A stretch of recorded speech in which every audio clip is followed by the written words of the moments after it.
we'd done, myself and Niall had done a short horror film 2 years ago, and that's how we met Pat. That's right. Pat came down and starred in that.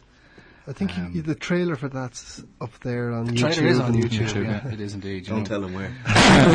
we wanted to up our game. We wanted to up our game for the next film.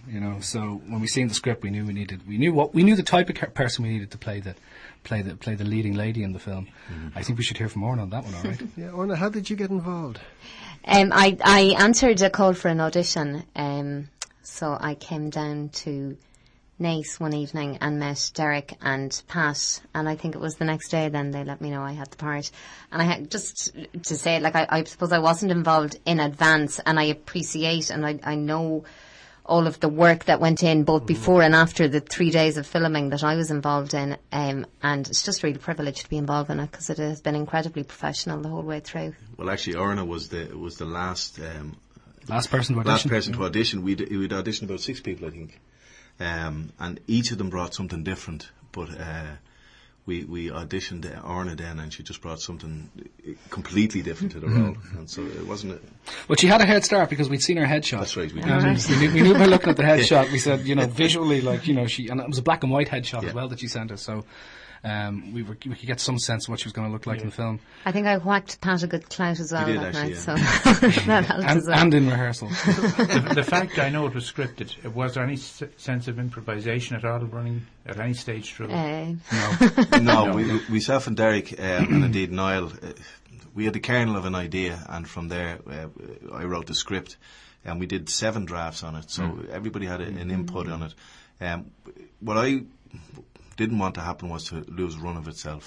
I wanted it to be realistic, not in fantasy in any way, and I think we nailed that one. Well, we did. I mean, to give it, it has a docudrama feel to it. I mean, the way it was shot was visually to make it look realistic. Those shots of Henry Street or Grafton Street. Grafton Street. They're fabulous, aren't they? And that was done guerrilla style. Yeah, it was actually. It's interesting you should say that. Permission. It's interesting you should say that. I mean, Derek and I spoke almost every day about the project, and he rang me up one day, very excited as he often does, and said, "I have a great idea." And I said, "Okay, go ahead." He said, "We'll shoot it in black and white." And it's when I heard that I suppose it's at that point you make a decision. You go, "Oh yeah, right, that's a good idea," or "Oh no, I don't really." But we decided on it. And I must emphasise that it wasn't a decision I made based on wanting to be. My famous quote, I think, in the publicity material was "arty farty," because a lot of filmmakers fall into the trap of shooting stuff in black and white just because they can or just for the sake of it. The idea behind shooting it in black and white was to take, because of the content of the story, obviously, it's not a happy film. But was to take the trappings of Celtic Tiger wealth, your typical, 3-bed, 4-bed semi-detached house, with its fitted kitchen and its flat screen TV and its fixtures and its fittings, and take the colour out of all of that and just have it looking bland, just like the relationship, just like what's happened to their marriage. That it's gone, the warmth has gone out of it. But the fact that it was shot at Christmas time too. Made it all the more well, we were lucky tragic. because we shot the core, but the bulk of the film was shot in October 2008. And then we pushed into Christmas, and that's when we decided to actually shoot the shots on Grafton Street. The Grafton Street shots weren't in the original script. Yeah. And was that difficult to shoot because they were shot from a reasonably low angle, weren't they? There was a variety of it. It was all shot handheld. The majority of it was handheld. I think the last shot in that sequence was on a tripod. The rest was handheld.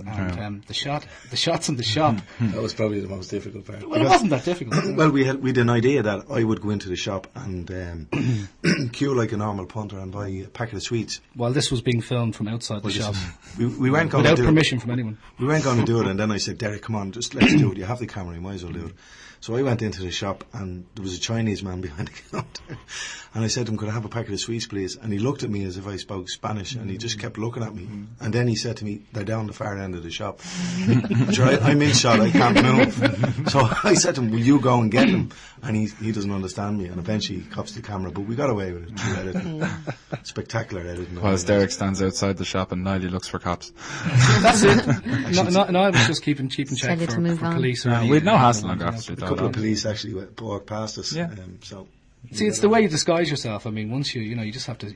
That's what they call it, guerrilla style. You just have the camera, tripod, and You just do it. If you're going to get the shot, you make sure you can get it quickly. So what I had the camera set to a certain exposure level, because to capture the Christmas lights and that kind of thing. So it was a matter of leaving it switched on all the time. And when we seen a good opportunity to set up a nice shot, we just got in there and shot it. And the end results actually in the Grattan Street sequence are very nice. But interesting, nobody paid any attention to us whatsoever.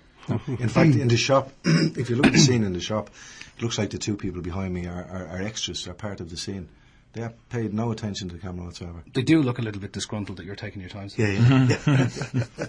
Which fit the theme of the film again. Yeah. Yes. Now, distribution, sorry, Garvin, distribution of a film like this, where do you go from here? It's incredibly difficult. I mean, the film has been made, obviously to give everybody involved an opportunity to show what they can do. So the only outlet we have at the moment are film festivals, now both in Ireland and abroad. So the film is made, the film is complete, and we are now in the process of submitting it to the selection committees of the various film festivals, Cork, Kerry, Clonus, that's here in Ireland.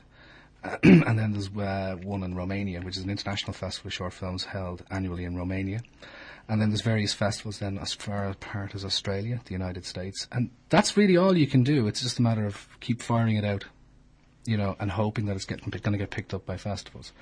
Because the disappointing thing in Ireland is that the Film Board, unless they have actually given you funding to make your short film, they have absolutely no interest in you bringing a finished film to them and saying to them, listen, we've made this, could you help us maybe try and market this film at festivals abroad? They won't do it.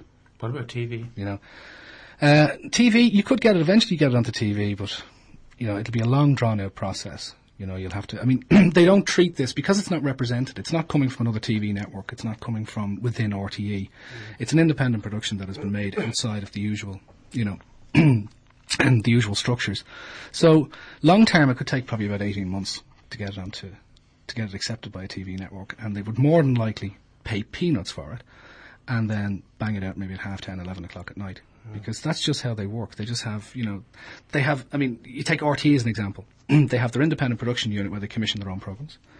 And then they have an acquisitions department, which will go on a tour of festivals buying TV shows. But they're not interested in a one-off 25-minute film, Which is a missed opportunity. Well, it is, yeah. I feel it's a missed opportunity because whatever this short film is that we've produced, what it was intended to do was to jog people's minds. It was intended to let people look at the situation we actually find ourselves in today. That people are out there, they have money issues, they have money problems, unemployment.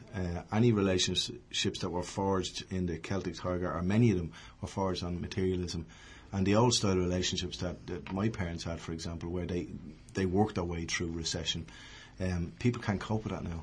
So their first instinct is to break up marriages, or and they're very topical issues. Very topical issues. And it rang a lot of bells, I'd say, for a lot of people. It did. It rang a lot of bells. Actually, we have to tell this funny story. We cannot come in here tonight without telling this funny story because I'm looking at Orna, because when we were shooting the film, Orna revealed something to us a couple of months back, maybe 3 months ago, about what she thought of the script originally. No, it wasn't very nice, was it, Eric? No, it wasn't. Go on, Orna, come on. Yes, make us look great. I thought it was a little bit far-fetched. That was last September, October. Yeah, when you read it. Yeah. Things were never that bad. There's just no way things could get that bad. And it's like a bit excessive or something. 3 months ago, I got a text message from Orna saying, I can't believe it. Oh my God, who would have thought it? That this was going to happen, because obviously things have deteriorated rapidly since last September.